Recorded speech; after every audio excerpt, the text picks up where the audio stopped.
Ora, vamos então passar para o submódulo 5.3, gestão emocional do profissional. É expectável que neste submódulo vocês consigam reconhecer então o impacto das emoções no comportamento profissional, identificar sinais de ativação emocional em situações de conflito e aplicar estratégias de autorregulação emocional em contextos de tensão.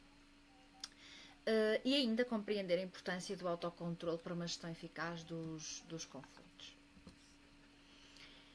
Porque é que é importante gerir as emoções? E se estiveram atentos e atentas às videoaulas que eu fui colocando neste módulo, vão perceber que eu não gosto de utilizar a palavra controlar as emoções, não é? Mas sim gerir. Pronto, por razões que já expliquei noutras videoaulas. Em situações de conflito, é natural nós sentirmos algumas emoções e alguns sentimentos, como por exemplo a irritação, a frustração, a ansiedade, o medo, a impotência, a injustiça, entre outros, ok? São normais sentirmos, ok? E elas não são nem positivas nem negativas, por isso simplesmente são mais agradáveis ou desagradáveis de sentir. Aqui o desafio está na forma como nós reagimos, na forma como nós gerimos, na forma como nós respondemos perante aquilo que nós estamos a sentir.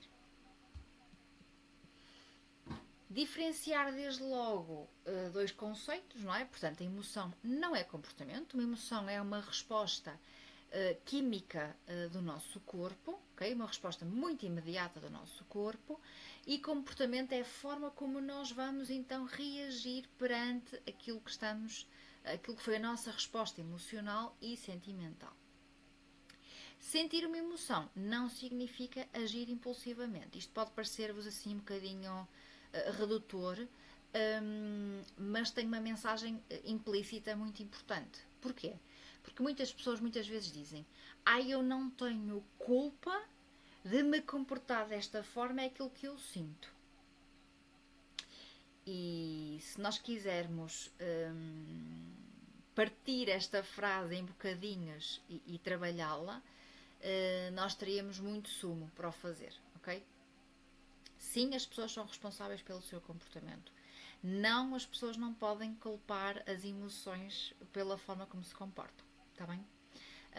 E a partir do momento em que nós percebemos isto, em que nós temos consciência disto, nós conseguimos fazer uma leitura muito mais adequada do comportamento dos outros e conseguimos ter uma maior autoconsciência do nosso próprio comportamento. Sentir irritação não implica responder de forma agressiva, não é desculpa, não justifica, ok? A gestão emocional consiste precisamente em escolhermos a resposta que é mais adequada à situação. Espero mesmo ter ficado claro. Às vezes tenho medo que estas mensagens-chave, estas mensagens que eu acho tão importantes, ficarem aqui perdidas nestas videoaulas. Pronto, mas para os mais atentos, isto poderá aqui fazer então muito sentido. Sinais de ativação emocional. Portanto, cada pessoa reage de forma diferente, não é nenhuma ciência, não trago nada de novo.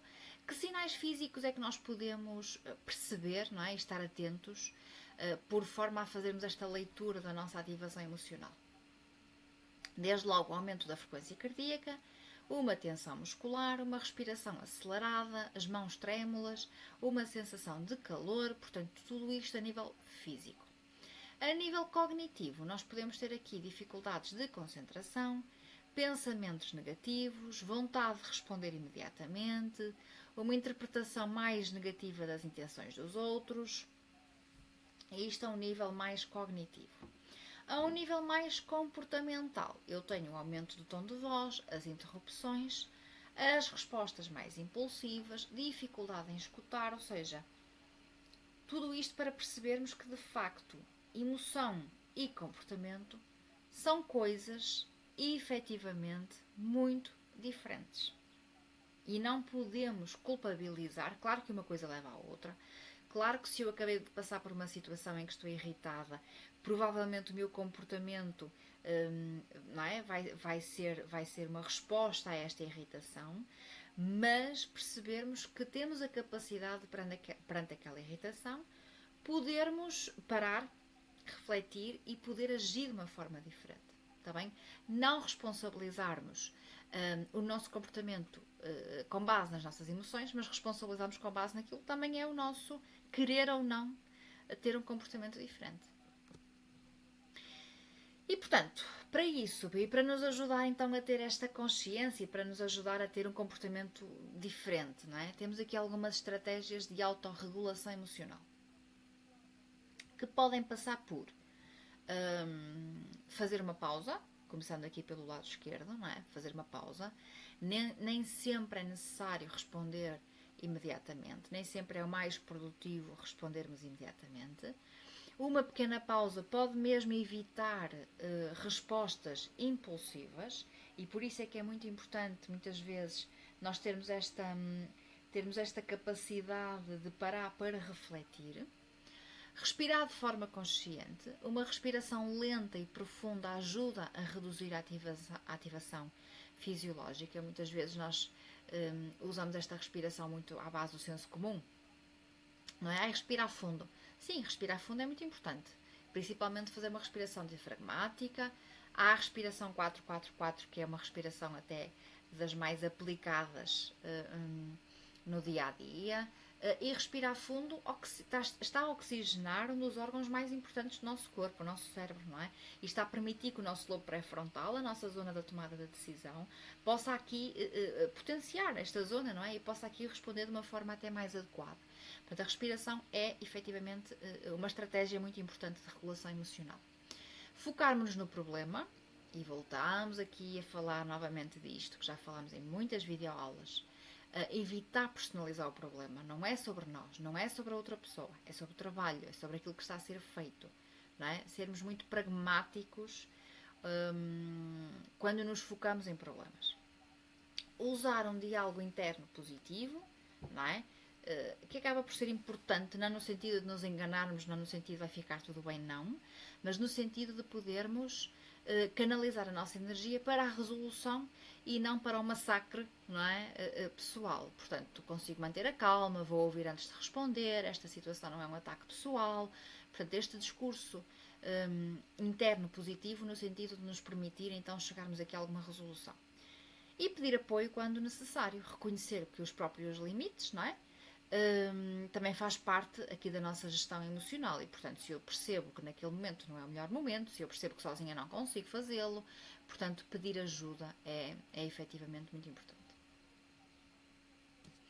Benefícios da gestão emocional. Maior autocontrolo, ok?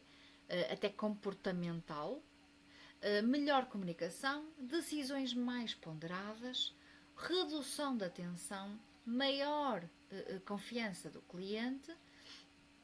E nós falamos pouco aqui na palavra fornecedor, não é? E vamos buscar aqui um bocadinho o módulo, portanto, no cliente, no nosso fornecedor, e prevenção do desgaste profissional, ok? Portanto, quais é que são aqui as principais diferenças então entre uma resposta impulsiva e uma resposta regulada, não é? Uma resposta impulsiva responde imediatamente, eleva o tom de voz, personaliza o conflito, interrompe o cliente e atua por impulso.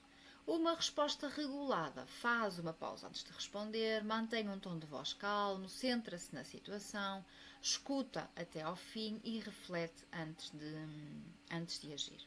Okay? E é muito importante esta resposta regulada. Se vocês perceberem, e é uma crítica que podem fazer a este módulo, estou consciente disso, nós focámos-nos neste módulo até muito mais de uma forma interna, em nós, como é que nós podemos fazer este trabalho, porque não vale a pena tentarmos gerir conflitos, gerir reclamações com os outros, se nós não somos capazes de fazer este trabalho interno. Portanto, é importante nós conseguirmos fazer isto para que depois tenhamos competências e capacidade de conseguir fazer isto com os outros.